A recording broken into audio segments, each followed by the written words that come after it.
I am live. Hi. Hi. So, we're going to be doing some chanting today. Look, I got this is my third eye bowl. It's smaller than my other bowls. But my husband was like thinking that he needed to get me the bigger one. He didn't realize this one was going to be small. And I think it's perfect for the third eye, though. So I don't want him to get a big one. So we're going to live with this little one. So I'm going to play it for you today. But we're going to talk about Asatoma. So Asatoma is the first chant I ever learned. It's in the Upanishads. It's three full verses. It is really about wanting to be in truth, wanting to live in reality, real reality, not even like this whole like I'm a realist, that's why I'm so negative kind of thing. It's seeing things as they really actually are. Because I'm going to tell you, pessimistic people don't see things the way they are. Positive people don't see things the way they are. You can't be extremely one or the other, you know. So Asatoma just means to go from darkness to light, from earthbound consciousness to eternal life. So I will sing you the whole thing. I will sing you the translation that I was taught, and then I will have you call and respond. Even though I can't hear you, I'll give you space to respond if you want to do that. But let's start with my wonderful singing bowl. Here, my third eye. And I picked the third eye today because I felt like that is where we start to see real truth. When we are looking into our chakras, we are seeing each chakra has its own truth, but it's its own truth. So it's not the truth. So when you're living in your root chakra, for example, you're not living in truth. You're living in you're looking for you're living like drug addicts are in their root chakra. So they're just looking for the next thing. When you are constantly looking for food, if you don't have a constant source of food, all you can think about is getting food until you've got a little stockpile somewhere, right? That's all you can think about.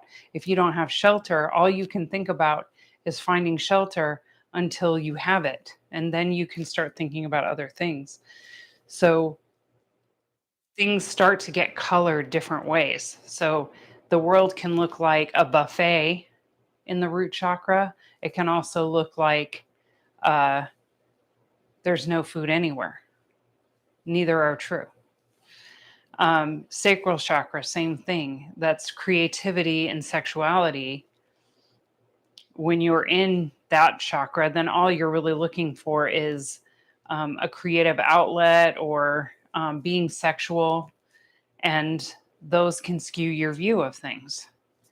And as we go up, you know, when you're in your solar plexus chakra, your confidence is either too high or too low. And then you see the world. I always give this example. When I take a yoga class and I feel good about myself that day, and when I'm taking that class and I think I'm doing really well, then everybody around me, they're not as good as me. I'm the best yogi in the room. I'm kicking ass. I'm showing everybody how it's done.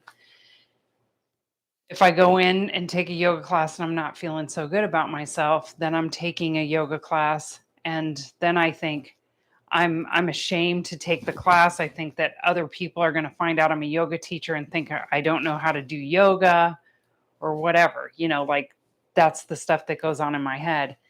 And that's my Manipura chakra just playing with me. Just playing with me. I Neither are true. And uh, I'm not any better on a day that I think I'm better, and I'm not any worse on a day that I think I'm worse. It's just what's going on in my head.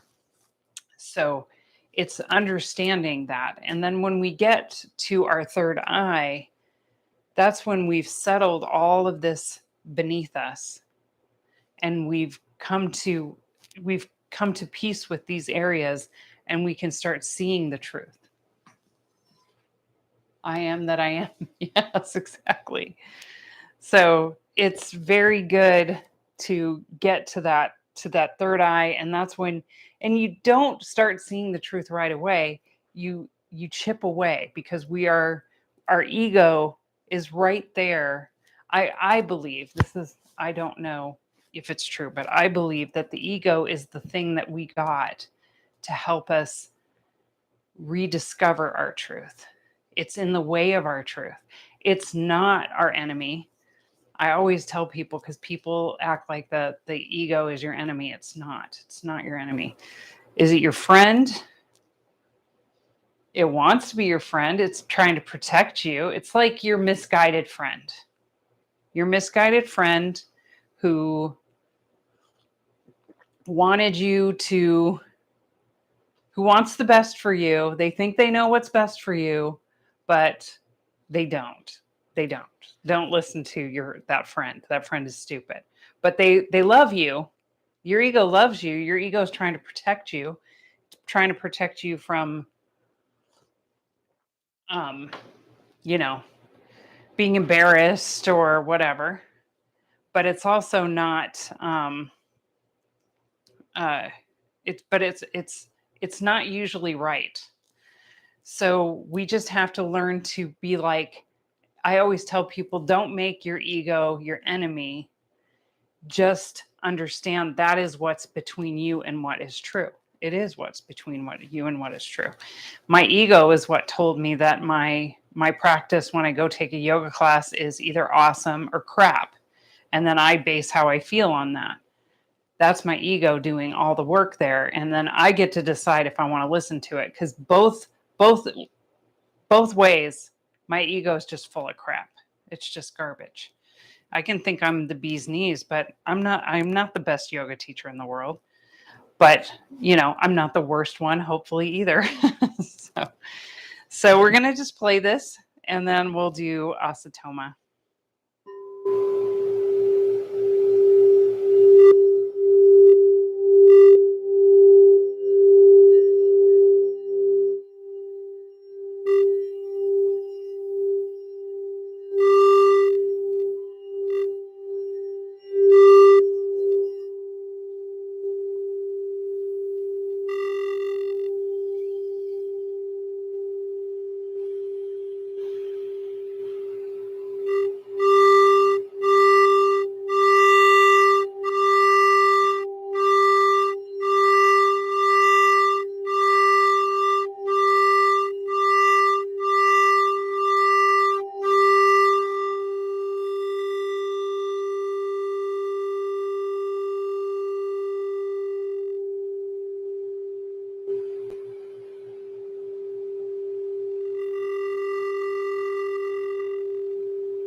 So we just tapped a little, vibrating our third eye. So we can start tapping into our truth, our real truth, our truthy truth, truthy truth. That's what we're going for. None of that ego truth.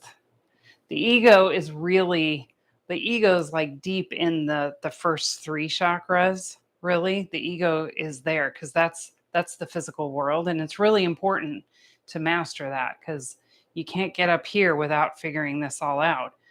There's still ego in the heart. We know that. We know that because we get hurt. We get hurt in the heart.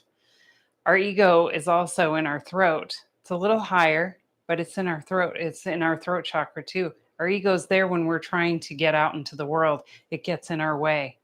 It's why I spent years thinking about doing a YouTube channel and never doing it, because I was afraid of what people might think of me.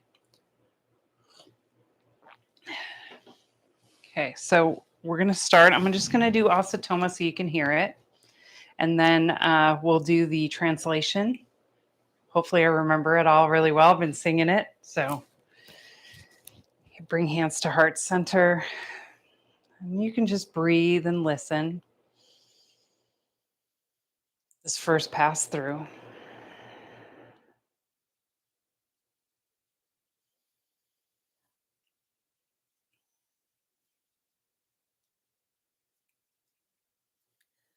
Asatoma Satgamaya, Tamasoma Jyotirgamaya, Mrityormamritam Gamaya.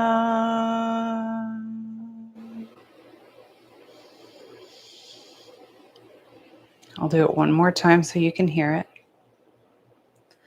Asatoma Satgamaya, Tamasoma Jyotirgamaya, Mrityormamritam Gamaya.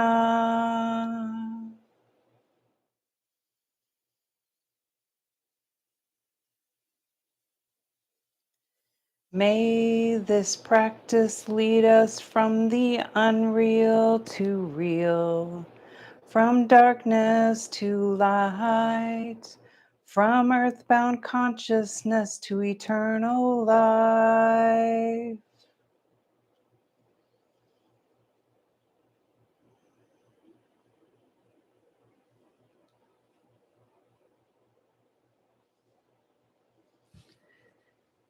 So the translation just tells you we're trying to go from darkness to light, and we're colored by our experiences.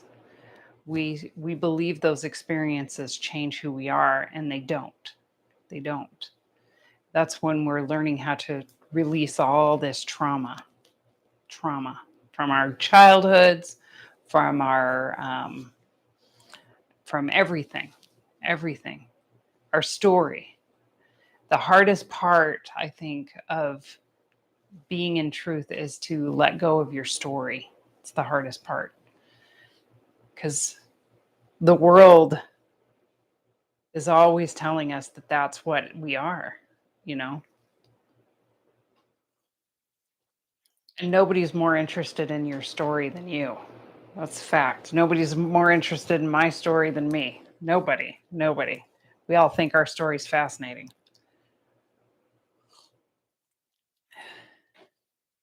And you know, mine is. No, I'm just kidding. I'm just kidding. No, but I mean, everybody's story is fascinating. It's true on some level, but we are definitely more interested. Like, if you ever notice when you talk to people, if you go places, people want to give them their news. That's what's interesting to them. They want to tell you what's going on with them, and then you want to tell them what's going on with you. That's what people do. And we're sometimes less interested in what's going on with them and way more interested in just letting them know what's going on with us, because we tend to be that way. And there's nothing necessarily wrong with it as long as you're aware of it. Okay, so we're going to go back into Asatoma. I'm going to sing each part of it. I'm going to leave space so that you can repeat it. So I'm going to do it twice. I'm going to bring hands to heart center. We're going to start with Om.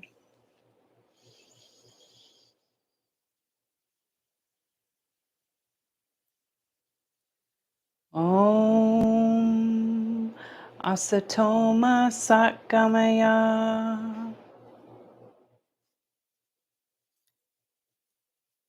Tamasoma Jyotirgamaya,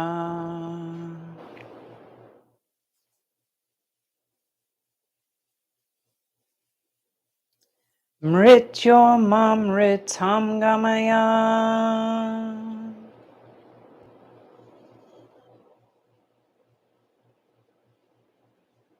One more time through. Om Asatoma Sakamaya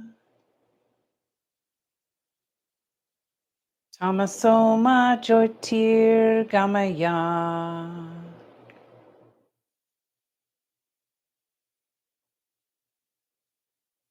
Mrityormamritam Gamaya.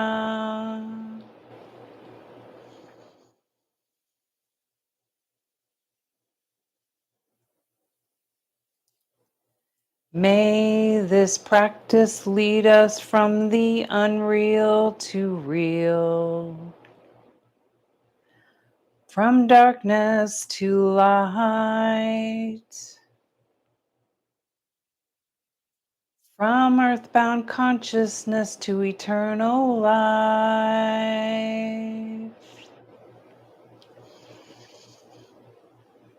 Let's do it together. Om Asatoma Sakamaya Tamasoma Jyotir Gamaya Mrityormamritam Gamaya.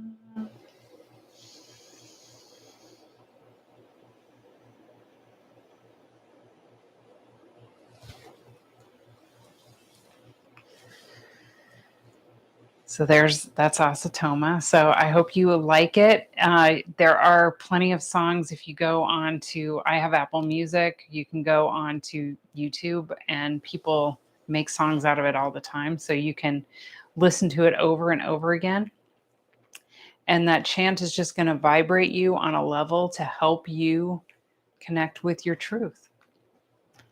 So have a wonderful rest of your day. See you tomorrow. We're doing the Gayatri mantra tomorrow.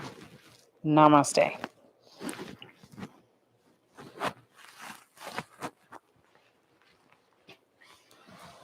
Yeah, I don't love that I have a misguided friend in me either, but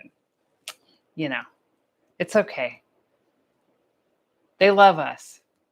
They're just, not that smart. Bye.